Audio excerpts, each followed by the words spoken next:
belajar? Ya, mari kita belajar. Tetapi sebelum kita mulai pelajaran kita pertama sekali memulainya dengan doa. Kita berdoa ya. Kita berdoa, lipat tangannya, tutup matanya, kita satukan hati, kita berdoa. Terima kasih Tuhan Yesus buat penyertaan-Mu, buat anugerah-Mu yang Kau berikan kepada kami sepanjang hari ini. Dan Kau juga memberikan kami napas kehidupan supaya kami memiliki kesempatan untuk memuliakan nama-Mu melalui pelajaran-pelajaran yang akan diberikan oleh teacher-teacher kami pada hari ini. Tuhan pimpin kami sepanjang kami dalam pembelajaran dan ajar kami supaya kami mampu mengerti, memahami pelajaran yang disampaikan oleh teacher-teacher kami. Terima kasih Tuhan, ke dalam tangan-Mu kami berserah. Amin. Iya. Oke, buat anak-anak teacher yang di rumah, walaupun sekarang masa COVID, kita tetap harus bersemangat dalam melakukan pembelajaran kita ya. Nah, untuk hari ini teacher akan memperkenalkan teman-teman teacher yang akan mengajar. Hai, selamat pagi anak-anak teacher. Teacher nanti berharap kabar kamu baik-baik saja ya. Oke, teacher bawa guru-guru yang cakep nih, cantik. Teacher tadi serasa muda kan?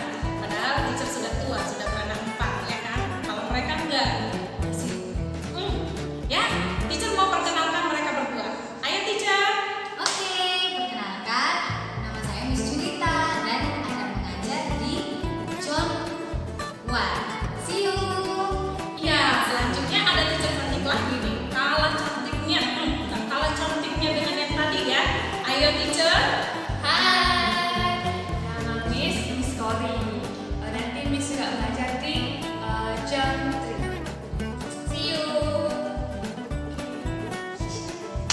Ya, di pembelajaran kali ini, pembelajaran 1 ini, ada beberapa tujuan yang kita akan capai. Yang pertama adalah mencari informasi tentang keberagaman budaya yang ada di sekitar kita. Nah, ini yang masih di sekitar kita ya. Kemudian tujuan yang kedua adalah menanggapi keragaman budaya di lingkungan sekitar kita juga. Nah, ada yang ketiga yaitu menemukan gagasan pokok dan gagasan pendukung dalam sebuah teks. Nah, siapa pernah dengar gagasan pendukung dengan gagasan pokok? Oke. Nah, di sini kita akan mempelajarinya nanti ya. Kemudian tujuan yang keempat yaitu adalah mengumpulkan informasi alat-alat musik. Nah, ini terutama alat musik tradisional, belum internasionalnya ya, masih tradisional. Ya. Kemudian yang kelima adalah kita melakukan percobaan tentang sumber bunyi. Ya. Nah, yang pertama tadi kita adalah mencari informasi tentang keberagaman budaya di sekitar kita. Nah, di sekitar kamu, coba kamu perhatikan tetangga, bagaimana, apakah berbeda tidak budaya-budaya mereka? Tahu tidak apa maksudnya budaya? Nah, budaya itu maksudnya adalah suku, kemudian kebiasaan-kebiasaan dari suku daerahnya. Itulah yang dimaksud dengan budaya, ya. Nah, Indonesia memiliki banyak sekali sukunya. Ada 1.340 suku dan itu tersebar di 17.000 pulau yang ada di Indonesia. Jadi sangat banyak ya. Bayangkan aja 1.340. Oke. Nah, Indonesia merupakan negara kepulauan. Oke, Kakak tahu kan negara kepulauan? Ya, negara yang memang sangat luas. Indonesia memiliki banyak sekali suku-suku bangsa. Suku-suku bangsa artinya bukan Indonesia terdiri berbagai bangsa, tapi suku-suku budaya, adat istiadat. Nah, bukan hanya di Indonesia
Tiongkok, banyak sekali, atau Tionghoa, banyak sekali ya. Nah, sekarang Teacher Teti minta kamu membuat nama-nama teman sekelas kamu dulu ketika kamu berada di lu yang berbeda dengan suku kamu, Kemudian makanannya apa? Nah, makanannya apa? Kemudian pakaiannya seperti apa? Kemudian musiknya seperti apa? Lagunya apa? Kira-kira nantinya kalau kamu sudah ketemu dengan tugas kamu yang seperti itu, artinya kamu sudah mendapatkan data dari teman-teman kamu, coba kamu simpulkan, beda tidak lagu si Alim dengan lagunya si siapa ya, Bintang, beda nggak lagunya? Nah, coba diperhatikan. Lalu makanannya beda nggak? Lalu apa yang kamu simpulkan setelah itu? Iya, tadi datanya yang kamu peroleh, data tentang suku teman kamu, makanan khasnya apa, musiknya apa, itu kamu buat dalam tabel di buku tematik kamu di halaman 3. Oke? Nah, setelah itu coba kamu bayangkan dulu di sini yuk. Teacher Teti adalah suku Batak, kemudian Teacher Cornelia adalah suku Toraja. Coba bayangkan kalau kamu berada dalam satu ruangan berbeda, apa yang harus kita lakukan? Kira-kira kalau bertengkar itu nyaman nggak yang beda suku ini? Nah, bagaimana perasaan kamu kalau kamu bertengkar dengan teman kamu? Nggak enak, benar nggak enak. Belajarnya tidak nyaman. Lalu apa yang harus kita lakukan dengan teman yang beda suku? Iya, betul sekali, menghargai. Kemudian apa lagi selain menghargai? Menghormati. Iya, betul. Kalau teman kamu sedang bernyanyi bahasa daerahnya, apa yang harus kamu lakukan? Ya, menghargainya dengan cara bagaimana? Mendengarkan. Bagus sekali, pintar ya. Mendengarkan. Kemudian apa lagi?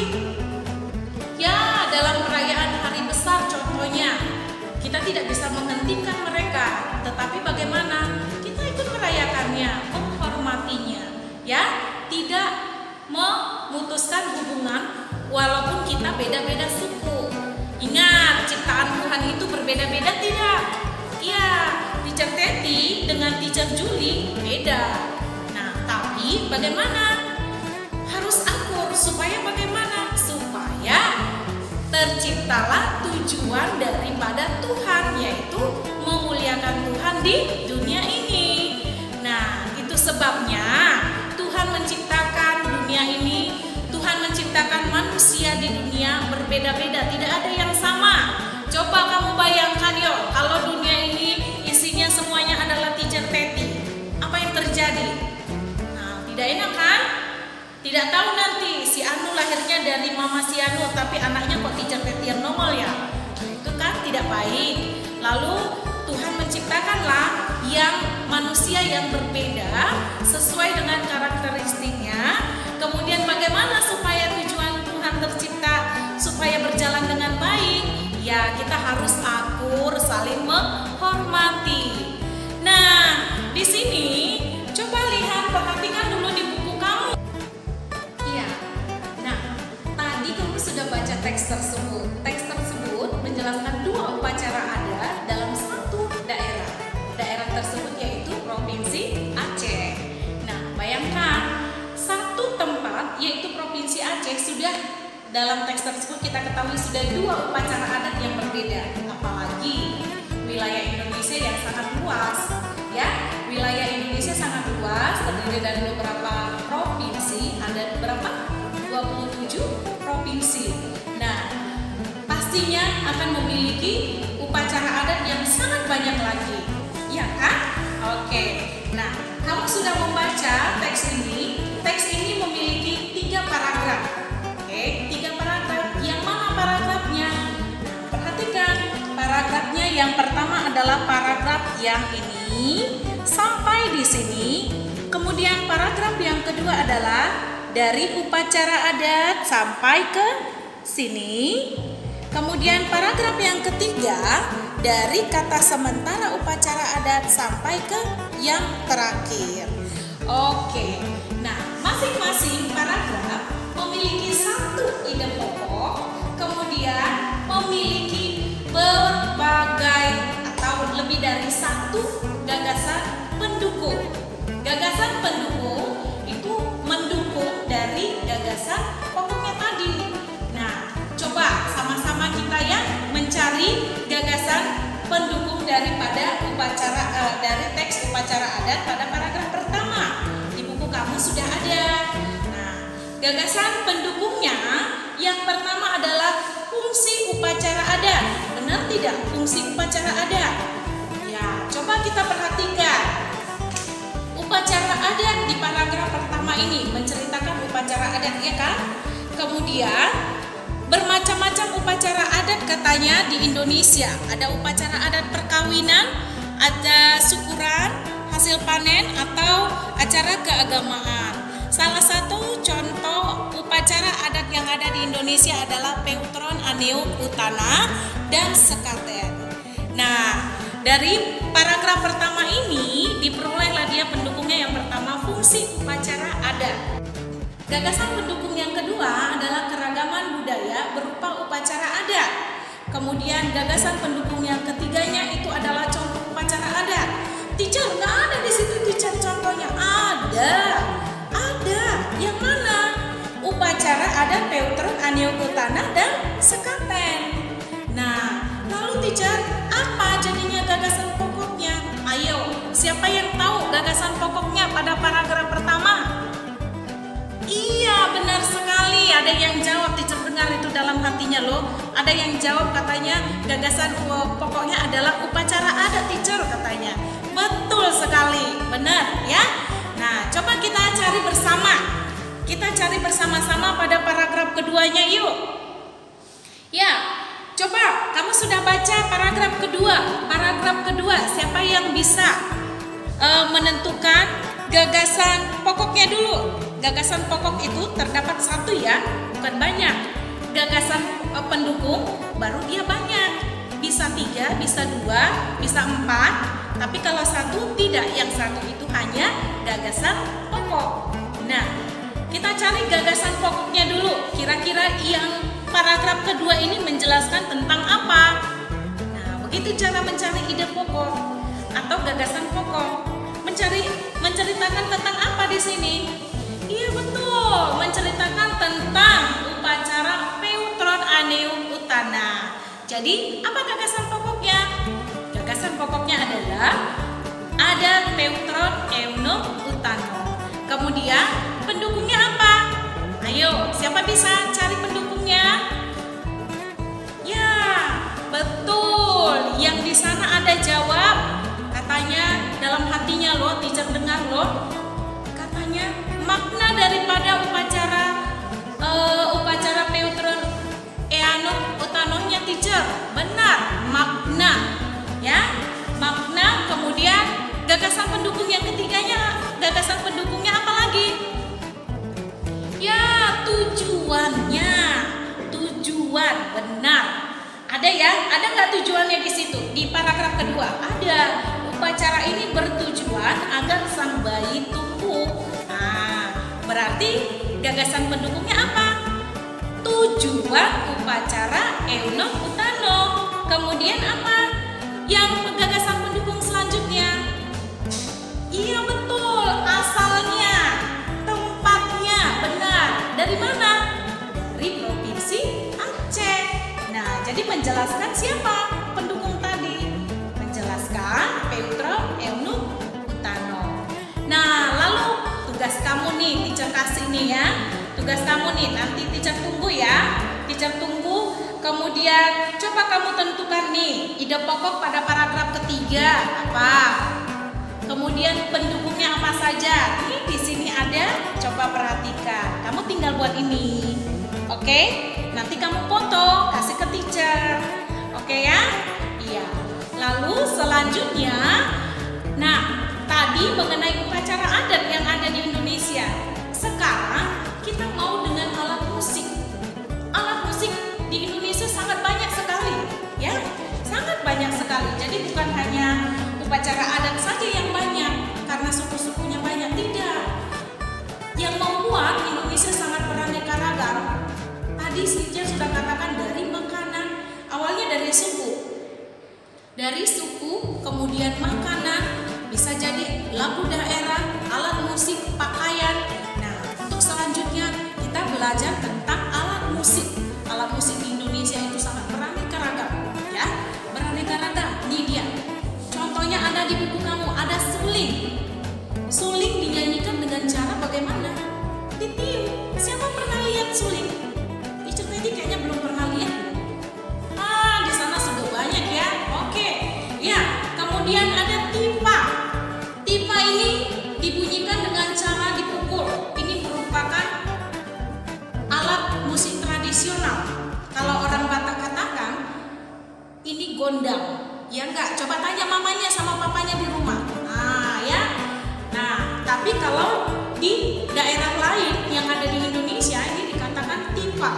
Kemudian ada lagi dia sasando. Sasando dia seperti gitar, dipetik. Ya. Seperti gitar dia dipetik.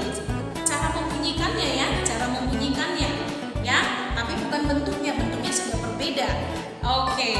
Nah, ini dia merupakan contoh alat musik tradisional yang ada di Indonesia, jadi beraneka ragam. Alat musik tadi yang sudah kita pelajari itu sumber bunyinya beda-beda. Ada yang kita peroleh dengan cara dipetik, dipukul, kemudian ada yang dengan digesek. Nah, sumber bunyinya berasal dari atau dengan cara berbeda. Ya, ini dia penjelasannya. Apakah ini maksud dengan bunyi?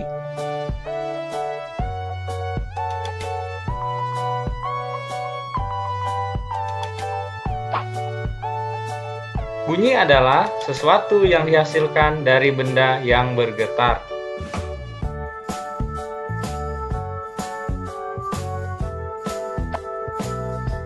Selanjutnya, apakah yang dimaksud dengan sumber bunyi?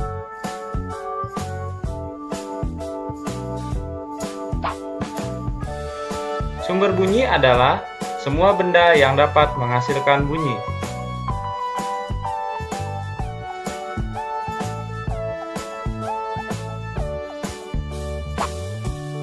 Lalu, apa saja contoh sumber bunyi?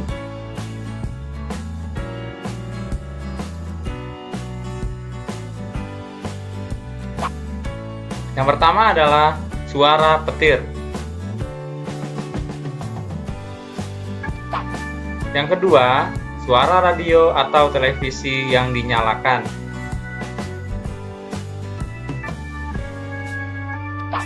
Yang ketiga, alat musik yang dimainkan.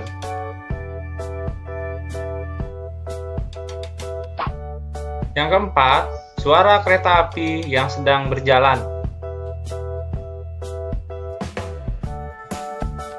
Yang kelima, suara peluit. Dan masih banyak lagi sumber bunyi di sekitar kita.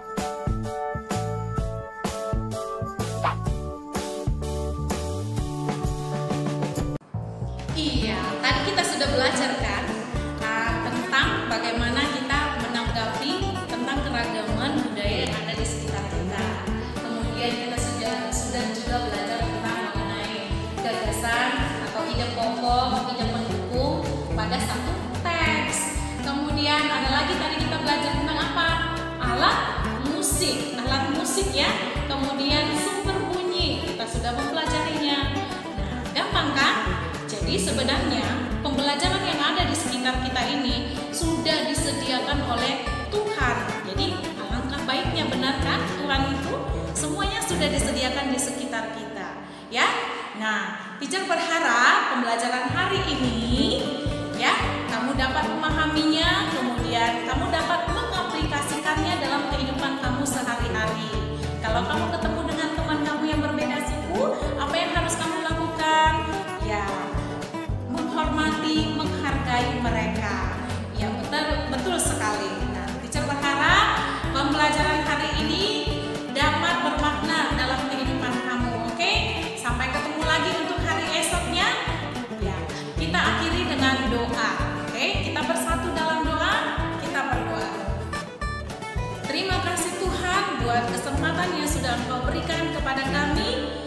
dapat belajar mengenai keragaman yang sudah engkau berikan di tengah-tengah